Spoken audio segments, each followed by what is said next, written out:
안녕하세요. 새로운 한 주도 말씀이신 주님과 동행하는 그런 한 주가 되기를 축복합니다. 오늘 본문은 역대상 28장입니다. 다윗이 이스라엘의 모든 지도자, 곧 각 지파의 지도자와 왕을 섬기는 여러 갈래의 지휘관과 천부장과 백부장과 왕과 왕자의 재산과 가축을 관리하는 사람과 환관과 무사와 모든 전쟁 용사를 예루살렘으로 불러 모았다. 다윗 왕이 일어서서 이렇게 말하였다. 나의 형제 자매인 백성 여러분, 나의 말을 들으십시오. 나는 우리 하나님의 발판이라 할 수 있는 주님의 언약궤를 모실 성전을 지으려고 준비를 하여 왔습니다. 그러나 하나님께서는 나에게 너는 군인으로서 많은 피를 흘렸으므로 나의 이름을 위하여 성전을 건축할 수 없다 하고 말씀하셨습니다. 주 이스라엘의 하나님께서 나의 아버지 온 가문에서 나를 왕으로 택하여 이스라엘을 길이길이 다스리도록 하셨습니다. 주님께서는 유다를 영도자로 택하시고 유다 지파의 가문 가운데서 우리 아버지의 가문을 택하셨으며 우리 아버지의 아들 가운데서 기꺼이 나를 온 이스라엘의 왕으로 삼으셨습니다. 또 주님께서는 나에게 여러 아들을 주시고 그 모든 아들 가운데서 나의 아들 솔로몬을 택하여 주님의 나라 왕좌에 앉아 이스라엘을 다스리게 하시고 나에게 이렇게 말씀하셨습니다. 너의 아들 솔로몬 그가 나의 성전을 짓고 뜰을 만들 것이다. 내가 그를 나의 아들로 삼으려고 선택하였으니 나는 그의 아버지가 될 것이다. 그가 지금처럼 나의 계명과 나의 규례를 힘써 지키면 나는 그의 나라를 길이길이 굳게 세워줄 것이다. 이제 여러분은 온 이스라엘 곧 주님의 회중이 보는 앞에서 그리고 우리 하나님이 들으시는 가운데서 주 당신들의 하나님의 모든 계명을 열심히 따르고 지키십시오. 그러면 이 아름다운 땅을 차지할 수 있을 것이고 이 땅을 당신들의 자손에게 길이길이 물려줄 수 있을 것입니다. 나의 아들 솔로몬아, 너는 내 아버지의 하나님을 바로 알고 온전한 마음과 기쁜 마음으로 정성을 다하여 섬기도록 하여라. 주님께서는 모든 사람의 마음을 살피시고 모든 생각과 의도를 헤아리신다. 네가 그를 찾으면 너를 만나 주시겠지만 네가 그를 버리면 그도 너를 영원히 버리실 것이다. 주님께서 성소가 될 성전을 짓게 하시려고 너를 택하신 사실을 명심하고 힘을 내어 일을 하여라. 다윗이 현관과 건물과 곳간과 다락방과 내실과 속죄판 등의 설계도를 그의 아들 솔로몬에게 주었다. 또 그가 영감으로 받은 모든 것, 곧 하나님의 성전 뜰과 주위의 모든 방과 하나님의 성전 곳간과 성물 곳간에 설계도를 주었다. 또 제사장과 레위 사람의 갈례와 주님의 성전에서 예배드리는 모든 일과 예배에 쓰는 모든 기구도 설명하여 주었다. 또 모든 예배에 쓸 여러 금기구를 만드는 데 필요한 금의 무게와 모든 예배에 쓰는 여러 은기구를 만드는 데 필요한 은의 무게와 또 금 등잔대와 금 등잔의 무게와 각 등잔대와 그 등잔의 무게와 은 등잔대도 마찬가지로 각 등잔대와 그 등잔의 무게를 그 등잔대의 용도에 따라 알려주었다. 또 상 위에 늘 차려놓는 빵과 차려놓는 상을 만드는 데 필요한 금의 무게와 은상을 만드는 데 필요한 은의 무게도 알려주었다. 또 고기를 건질 때 쓰는 갈고리와 대접과 주전자를 만드는 데 필요한 순금과 금잔 곧 각 잔을 만드는 데 필요한 금의 무게와 은잔 곧 각 은잔을 만드는 데 필요한 은의 무게도 알려주었다. 또 분향단을 만드는 데 필요한 정련된 금의 무게와 수레 곧 날개를 펴서 주님의 언약궤를 덮고 있는 그룹을 금으로 만드는 데 필요한 설계도도 알려주었다. 다윗이 말하였다. 이 모든 설계에 관한 것은 주님께서 친히 손으로 써서 나에게 알려주셨다. 다윗은 또 그의 아들 솔로몬에게 말하였다. 너는 힘을 내고 담대하게 일을 해나가거라. 두려워하지 말고 염려하지 말아라. 네가 주님의 성전 예배에 쓸 것들을 다 완성하기까지 주 하나님, 나의 하나님이 너와 함께 하시며 너를 떠나지 않으시며 너를 버리지 않으실 것이다. 그리고 제사장과 레위 사람의 갈례들이 하나님의 성전 예배에 관한 모든 일을 도울 것이며 온갖 일에 능숙한 기술자들이 자원하여 너를 도울 것이며 지도자들과 모든 백성이 너의 명령을 따를 것이다. 아멘. 자, 오늘 본문의 핵심 내용은 다윗으로부터 그의 아들 솔로몬에게 왕권이 이양되는 모습입니다. 그 과정, 그 절차를 지금 이제 오늘 본문에 설명을 하고 있죠. 같은 내용을 기록하고 있는 열왕기를 보면 늙고 병들어 정신이 없는 그런 상태에서 다윗이 거의 이제 침상에 머물러 있고 또 추워서 몸에 열이 나지 않아서 그런 이야기들이 이제 기록돼 있고 그런 와중에 이런 좀 혼란스러운 와중에 솔로몬의 형인 아도니아와 그를 따르는 세력들이 왕권을 차지하려고 했던 반란 기사가 기록되어 있습니다. 동일한 이야기가 열왕기에는 반란 기사로 기록이 되어 있는데 이것은 열왕기의 기록 목적이 다윗을 비롯한 인간 왕과 그의 다스림을 받는 육신적인 이스라엘은 결국 실패하고 진정한 왕이신 예수님과 그분의 다스림을 받는 영적인 이스라엘만이 하나님의 나라를 세워갈 수 있다라는 것을 보여주는 것, 이것이 열왕기의 기록 목적이기 때문에 그래요. 그래서 열왕기는 이제 그런 다윗조차도 어떤 우상화가 되는 것이 아니라 다윗조차도 흠이 없는 그런 어떤 모습이 아니라 인간으로서 결국 그렇게 늙고 병들고 혼란스럽고 결국 그 와중에 그 배경에서 이스라엘을 다스렸던 것은 하나님이다. 이것을 부각을 시키는 게 열왕기입니다. 자, 그런데 이 역대기에는 아도니아의 반란 기사가 의도적으로 빠져 있어요. 누락이 되어 있어요. 왜 그럴까요? 역대기는 같은 내용이지만 다른 목적으로 기록이 돼 있고 다른 처지와 형편 가운데 다른 목적을 가지고 기록이 돼 있는 책이기 때문에 그렇습니다.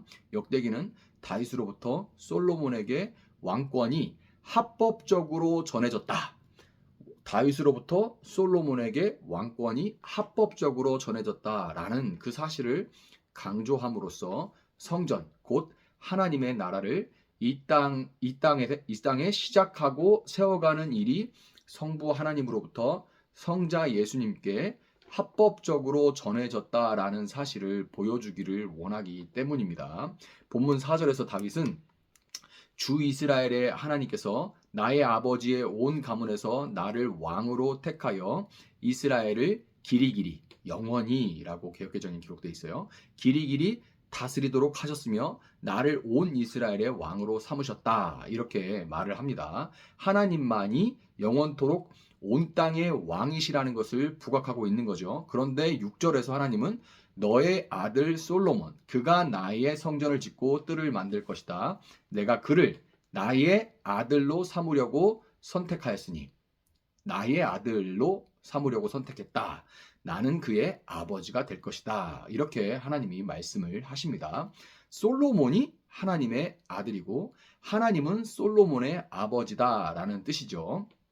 따라서 솔로몬 왕의 통치 아래서 이스라엘은 솔로몬을 하나님의 아들이 된 솔로몬을 통해서 하나님의 자녀가 되는 것입니다. 본문 7절과 같이 성전 곧 하나님의 나라는 그의 백성들이 하나님의 계명과 규례를 힘써 지키려고 하면 하나님을 사랑함으로 자발적으로 지키는 것이어야겠죠. 그러지 않고서는 그냥 두려워서 혹은 시키니까 어쩔 수 없이 마지못해 이렇게 하게 되겠죠. 그러나 하나님을 사랑함으로 자발적으로 힘써 지키는 그런 나라. 그러므로 그분의 뜻이 길이 영영이 굳게 서는 그런 나라가 바로 하나님의 나라예요. 하나님의 나라가 서는 데 있어서 가장 중요한 것은 하나님과 그의 백성을 이어주는 솔로몬이 9절과 같이 하나님을 바로 알고 온전한 마음과 기쁜 마음으로 정성을 다하여 섬기는 것, 이것이 하나님과 그의 백성들을 연결하는 솔로몬의 역할입니다. 11절부터 19절에서 볼 수 있듯이 성전 건축에 관계된 모든 것들에 있어서 솔로몬은 다윗이 그에게 남기고 간 설계에 따라서 그대로 따라서 짓거든요. 그러니까 결과적으로는 돌과 나무로 짓는 눈에 보여지는 성전 건축에 있어서는 솔로몬이 하나님의 뜻에 그대로 순종한 것으로 보여집니다. 그렇지만 9절 하반부에 기록된 대로 하나님은 모든 사람의 마음을 살피시고 모든 생각과 의도를 헤아리시는 그런 분이죠. 그리고 솔로몬은 그 마음과 의도와 생각까지 헤아리시는 하나님 앞에 결국에는 실패하고 말았습니다. 솔로몬은 실패했지만 합법적으로 하나님께 이 땅의 왕권을 물려받으신 예수님은 결코 실패하지 않으시죠. 예수님은 11절에서 19절에 기록된 아버지 하나님의 설계대로 이 땅에서 철저하게 순종하면서 하나님의 백성들을 다 불러내서 하나님의 뜻에 순종하는 성전, 곧 하나님의 나라를 예수님은 세우셨습니다. 20절에서 다윗은 솔로몬에게 너는 힘을 내고 담대하게 일을 해나가거라. 두려워하지 말고 염려하지 말아라. 네가 주님의 성전 예배에 쓸 것들을 다 완성하기까지 주 하나님, 나의 하나님이 너와 함께 계시며 너를 떠나지 않으시며 너를 버리지 않으실 것이다. 라고 이렇게 다윗이 솔로몬에게 약속을 하는데요. 이 구절은 어서 많이 본 것 같죠? 여호수아 1장 9절에서 모세가 여호수아에게 했던 말을 그대로 벤치마킹을 한 겁니다. 죄가 관영한 땅을 하나님의 나라로 구속하고 회복하는 사명을 행함에 있어서 솔로몬은 교만함으로 인해서 무너졌지만 예수님은 겟세마네 동산에서 두려움으로 인해 몸부림하고 고통하고 진액을 짰음에도 불구하고 하나님을 믿음으로 끝내 하나님의 뜻에 죽기까지 온전히 순종하면서 예수님은 섬기셨죠. 본문 9절은 이스라엘이 곧 주님의 회중이다라고 말을 하는데요. 회중은 원어로 카할이라고 카할인데요. 신약에서는 이것이 카할이 에클레시아로 번역이 돼서 곧 교회라고 불리게 됩니다.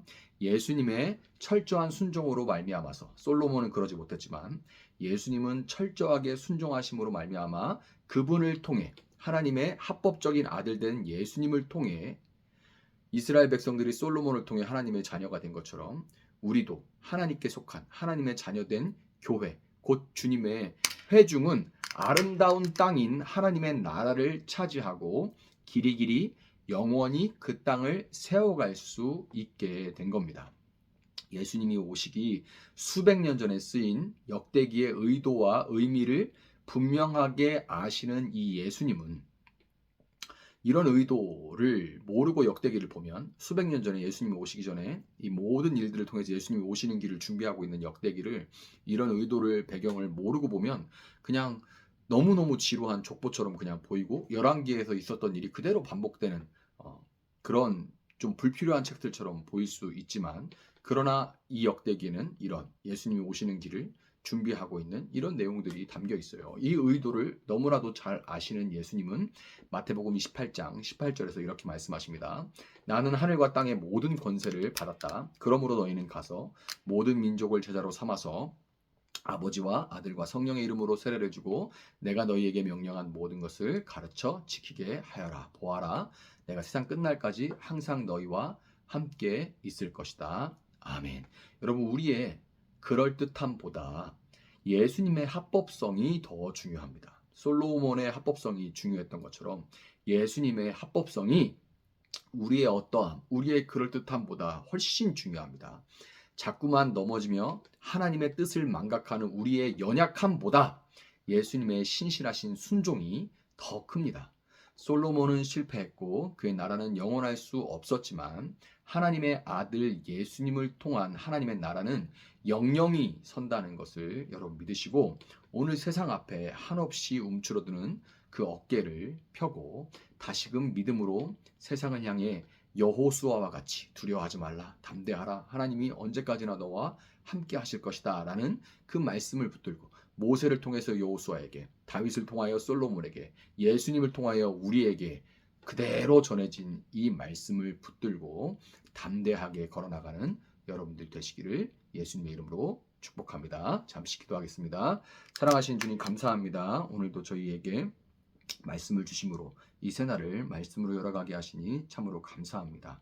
주님, 우리의 모습을 볼 때 주님, 우리는 감히 하나님의 자녀라 부를 수 없는 그런 모습일 때가 참 많습니다. 그러나 우리를 하나님의 자녀라 부르시는 그것에는 예수님의 합법성이 기저에 깔려 있음을 우리가 이제 알고 믿습니다. 우리가 비록 흔들리고 연약하나 예수님이 솔로몬의 실패했던 그 온전한 순종을 이루어내셨음을 믿고 그로 인하여 우리가 여전히 하나님의 자녀 됐음을 믿고 담대하게 나아가라는 그 말씀 붙들고서 우리가 오늘도 세상으로 하나님과 동행하며 나아갈 수 있는 저희들 되어줄 수 있도록 주님 도와주시기를 원합니다. 한 주간 또 여러 가지 힘든 일들이 있겠지만 우리 성도들 걸음걸음 주께서 인도하여 주시고 힘들 때 새 힘 주시고 새 마음 주시고 주님 용기를 또한 허락하여 주시기를 원합니다. 또 많은 일들을 만날 때 지혜와 명철을 허락하여 주시고 그 모든 것 위에 하나님의 사랑을 부어주셔서 여유를 잃지 않게 하시고 목적과 의미를 잃지 않도록 주님 도와주시기를 원합니다. 특별히 또 몸이 연약하고 지쳐있는 우리 지체들 주님께서 붙들어 주시고 당신의 손으로 덮어주셔서 깨끗하게 그 모든 연약함과 아픔을 치료하여 주시고 우리의 모든 마음과 눈이 언제나 주께 향할 수 있도록 주님 붙들어 주시옵소서. 감사하며 예수님의 이름으로 기도합니다. 아멘. 오늘 주신 말씀 붙들고 계속해서 기도합니다.